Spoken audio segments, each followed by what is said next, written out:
จ้ากระดุย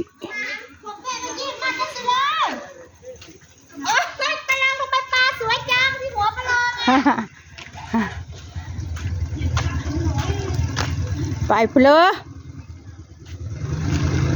ไปเพลอชิเลอสัญญาบ่เค็ดมะนาวบ่ได้เนาะ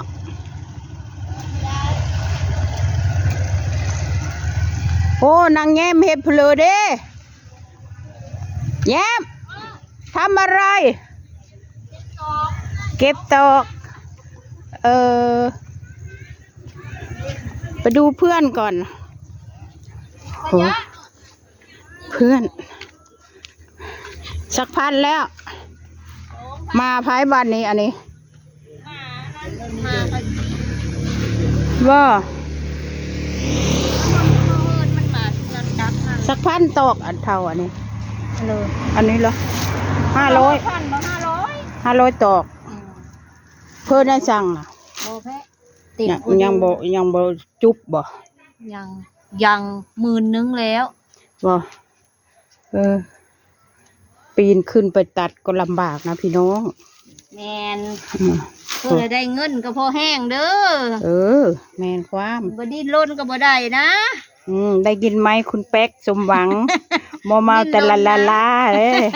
ก็เขาต้องดิ้นรนชักแงกเด้อถึงจะได้เงินนะเข้าใจเปล่าพี่แย้มต้องดิ้นรนนะคะต้องดิ้นรนนะช่วยเหลือตัวเองคนอื่นช่วยบ่ได้ผู้เลือกภัยบ่นะผู้เลือกภัย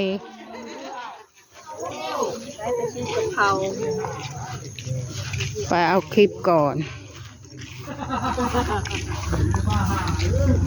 ชื่อพริกป่น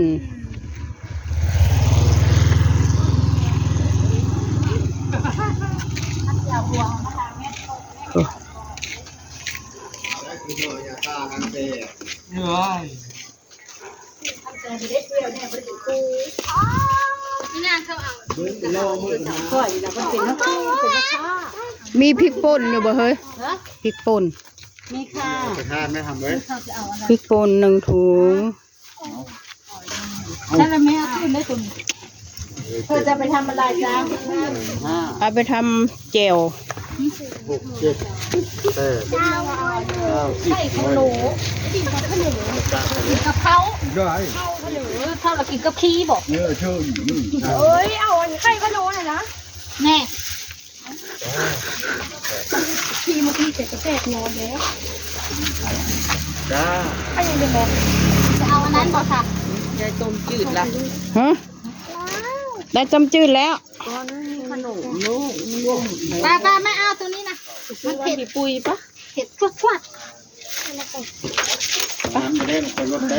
หลังแล้วน้ำมันเรื่องบทดีมาดูเดี๋ยวเขาไปไหนช่องทุ่งบ่นะเดี๋ยวพลอีอันนี้นะปลาเด็กจมบ่ปลาเด็กจม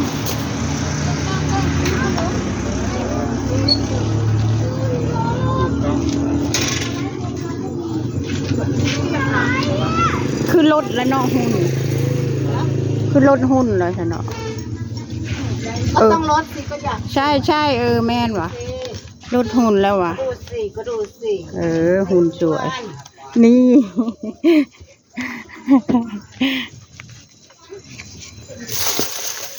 ก็เอาอันนี้พ่อวันไหนตะกระดูมันแปลบุเป็นแล้วมันก็มีอยู่บนตับไก่เอาไหมเฮ้ยแปลบุเป็นแล้วย้ายตับไก่ยังอยู่นี่ไม่เดียวนะตับไก่อันนี้อีกบุดแล้วนี่เท่านี้ค่อยเอาเป็น30ค่ะ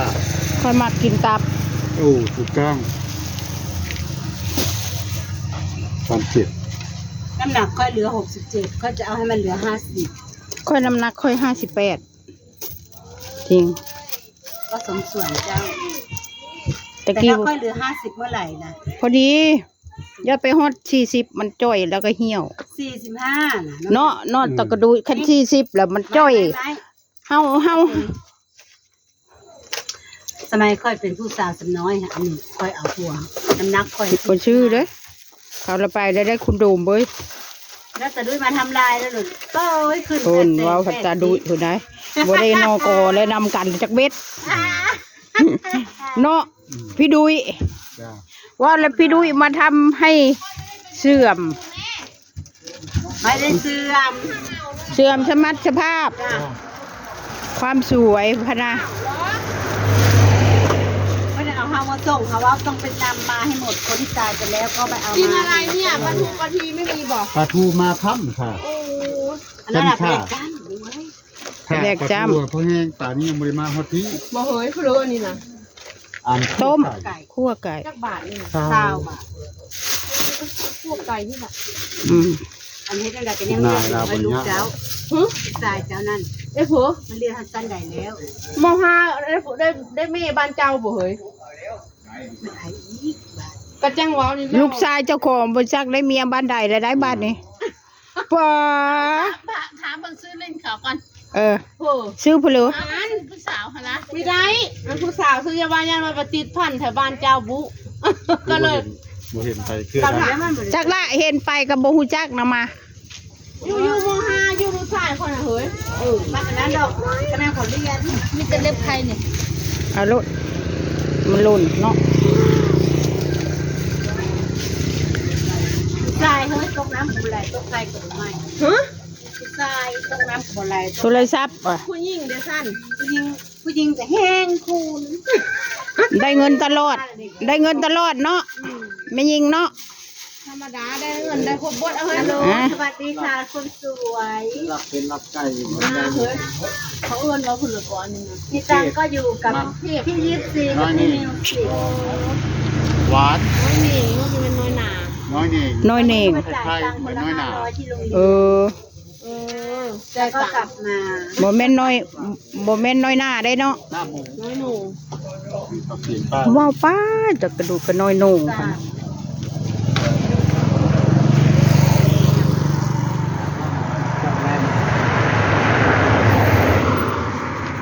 อาจจะคุยนี่แหละ ขาดสุดนะ ช่วยเนี่ย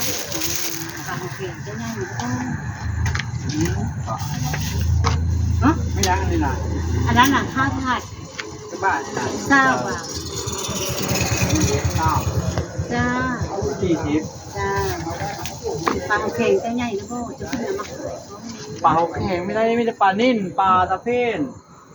ปลากระหู ปลากระโบก ดีร้ายบน มาก่อนนะตัวนึง4 กิโล 5 กิโลกิน โห มันระยะเราจะยิงเอาแล้วมันมองมันห้า บ้านจะบอกอันชาเจ้านะลูกอันชาเดียวนะ3-4ไร่ลูก ทั้งมองจิ้มดินทั้งเรือที่แล้วทั้งพวกราคามันออกมาไม่ได้เลื่อนน้อยขี่มันไม่ได้ อาเจ้าราคาโลดเลิกป่าเนี่ยป่านาง จับ นี่ยี่บ่ แล้วมันมีท่านได้จับอยู่ปีนี้เป็นแห้งน้ำลายน้ำสาเลยเช็ค ก็จะได้แบบไปติด ไป เทียน พี่ก็ดูไปแล้วพี่ก็ดูไปแล้วเด้อขอจบคลิปแค่นี้ค่ะอย่าลืมกดไลค์กดแชร์กดติดตามให้คุณยายด้วยนะคะบาย